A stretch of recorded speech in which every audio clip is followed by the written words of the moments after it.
90കളിലും അതിന് പിന്നിലോട്ട് ജനിച്ചവരുടെയൊക്കെ ഒരു നൊസ്റ്റാൾജിക്കായിട്ടുള്ള ഒരു മിഠായിയാണ് ഈ ഒരു ശർക്കര മിഠായി എന്ന് പറയുന്നത്. ഇത് ഞങ്ങളുടെയൊക്കെ ഒരു നൊസ്റ്റാൾജിക്കാണ് ഈ ഒരു ശർക്കര മിഠായി എന്ന് പറയുന്നത്. പണ്ട് സ്കൂളിലൊക്കെ പഠിച്ചുകൊണ്ടിരിക്കുമ്പോൾ ഈ ഒരു ശർക്കര മിഠായിയൊക്കെ എല്ലാവരും കഴിച്ചിട്ടുണ്ടാവും. അപ്പോൾ അതിൻ്റെ ഒരു റെസിപ്പി ആയിട്ടാണ് ഞാനിന്ന് വന്നിരിക്കുന്നത്. അപ്പോൾ നമുക്ക് ഈ ഒരു അടിപൊളിയായിട്ടുള്ള അല്ലെങ്കിൽ നൊസ്റ്റാൾജിക്കായിട്ടുള്ള ഈ ഒരു ശർക്കര മിഠായി എങ്ങനെയാണ് തയ്യാറാക്കുന്നതെന്ന് നമുക്ക് നോക്കിയിട്ട് വരാം. നമ്മുടെ നൊസ്റ്റാൾജിക്ക് സ്വീറ്റ് ഉണ്ടാക്കാനായിട്ട് ഞാനൊരു 1.5 കപ്പ്, ഇതുപോൾക്ക് 3 കപ്പ്, അതായത് ഇത് 1/2 കപ്പിൻ്റെ ആണ്. ഇതിൽ 3 കപ്പ് മൈദ എടുത്ത് വെച്ചിട്ടുണ്ട്. ഇതിലേക്ക് ഒരു 2 ടേബിൾ സ്പൂണ് പഞ്ചസാര പൊടിച്ചൊന്ന് ഇട്ട് കൊടുക്കുകയാണ്. അടുത്തതിലേക്ക് ഒരു പിഞ്ച് ഉപ്പൊന്ന് ഇട്ട് കൊടുക്കുക. ഇതിലേക്ക് ഒരു 2 ടേബിൾ സ്പൂണ് സൺഫ്ലവർ ഓയിൽ ഒന്ന് ഒഴിച്ചു കൊടുക്കുക. ഇതെല്ലാം കൂടെ ജസ്റ്റ് ഒന്ന് കുഴച്ചതിന് ശേഷം നമുക്ക് ആവശ്യത്തിന് കുറേശ്ശെ വെള്ളം ഒഴിച്ചിട്ട് ഇതൊന്ന് കുഴച്ചെടുക്കണം. നമ്മളൊരു ചപ്പാത്തി മാവ് കുഴക്കത്തില്ലേ, ആ സെയിം രീതിയിൽ ഇതൊന്ന് കുഴച്ചെടുക്കാം.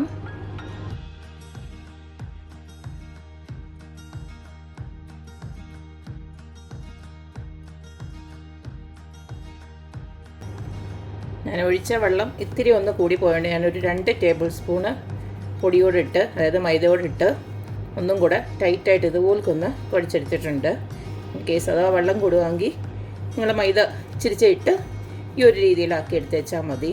ഇതിലേക്ക് കുറച്ച് എണ്ണയും കൂടെ ഒഴിച്ച് ഇതുപോലൊന്ന് ഒഴിച്ചിട്ട് ഇതിനെ ഒന്ന് നമുക്ക് റെസ്റ്റ് ചെയ്യാനായിട്ട് വെക്കാം.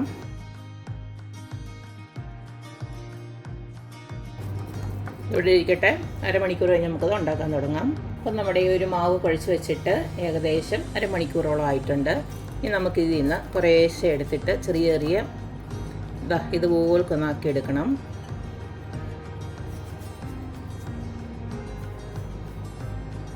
ആക്ച്വലി ഇങ്ങനെയാണ് അതിൻ്റെ ഷേപ്പ്. ഈ ഒരു രീതിയിൽ ഒന്ന് ഇതുപോലൊക്കെ നമുക്കിതെല്ലാം ഒന്നാക്കിയെടുക്കാം.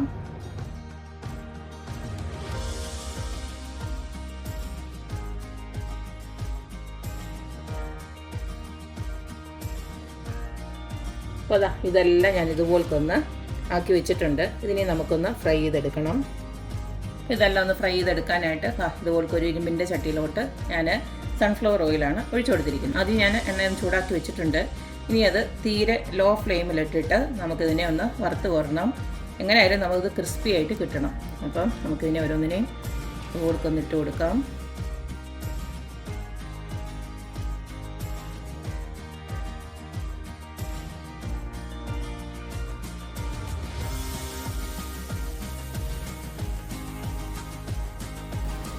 ചെറിയ തീയിലിട്ട് നല്ല ഒരു ഗോൾഡൻ കളർ ആവുന്നിടം വരെയും ഇതുപോലൊന്ന് ഇളക്കി നന്നായിട്ട് ഇതുപോലൊന്ന് മൊരിഞ്ഞതിന് ശേഷം നമുക്കിതിനെ അങ്ങ് കോരി മാറ്റാം.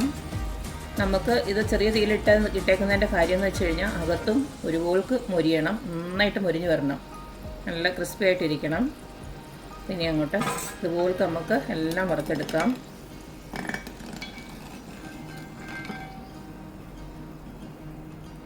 ഇതൊന്ന് തണുത്തതിന് ശേഷം കാണിക്കാം നല്ല ക്രിസ്പി ആയിട്ട് എങ്ങനെ ഇരിക്കുന്നതെന്നുള്ളത്.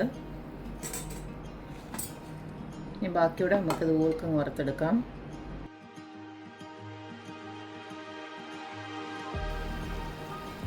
അപ്പോൾ അടുത്തതും ഇവിടെ റെഡി ആയിട്ടുണ്ട്. കുറച്ച് സമയം എടുത്ത് ചെയ്യേണ്ട ഒരു കാര്യമാണ്. കാരണം ചെറുകെ ഇത് ഇട്ട് നല്ലതായിട്ട് മൊരിച്ച് കൊണ്ടുവരണം. ഇൻ കേസ് നമ്മൾ ഇങ്ങനെ എടുത്തതിന് ശേഷം മൊരിഞ്ഞില്ലെന്ന് കാണുകയാണെങ്കിൽ വീണ്ടും ഒന്നും കൂടെ ഒന്ന് എണ്ണയ്ക്കകത്തിട്ട് ഇതുപോലൊന്ന് മൊരിച്ചെടുത്താൽ മതി.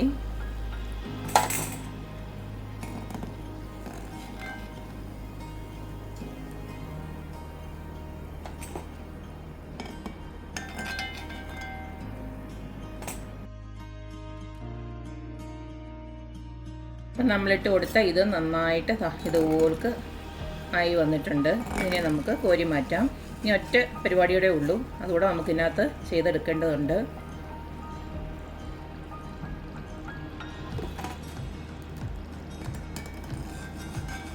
അതുകൂടെ ഞാൻ കാണിച്ചു തരാം. ഇതെല്ലാം വറുത്തതിന് ശേഷം ഒരു പരിപാടി ഉണ്ടെന്ന് ഞാൻ പറഞ്ഞില്ലേ, അത് വേറൊന്നുമല്ല. ഇനി നമുക്ക് കുറച്ച് ശർക്കര ഒന്ന് ഉരുക്കിയെടുക്കണം. ഇതിപ്പോൾ ഞാൻ നല്ല ശർക്കരപ്പൊടിയാണ് ഇട്ട് കൊടുക്കുന്നത്. നിങ്ങളുടെ മധുരത്തിന് ആവശ്യമായിട്ടുള്ള ശർക്കരപ്പൊടി കുറച്ചൊന്ന് ഇതുപോലൊന്ന് ഇട്ട് കൊടുക്കുക. ഇപ്പോൾ ഏകദേശം ഒരു അരക്കപ്പോളം ഉണ്ട്. ഇതിപ്പോൾ ഒന്ന് ഉരുകാൻ ആവശ്യമായിട്ടുള്ള കുറച്ച് വെള്ളമൊന്ന് ഒഴിച്ചു കൊടുക്കാം. കൂടുതൽ വേണ്ട. ഇതിന് പകരം നിങ്ങൾക്ക് പഞ്ചസാര വേണമെങ്കിലും ഇതുപോലൊന്ന് കാരമലൈസ് ചെയ്ത് വേണമെങ്കിൽ എടുക്കാം. എല്ലാം ഒന്ന് ഉരുകി വരണം.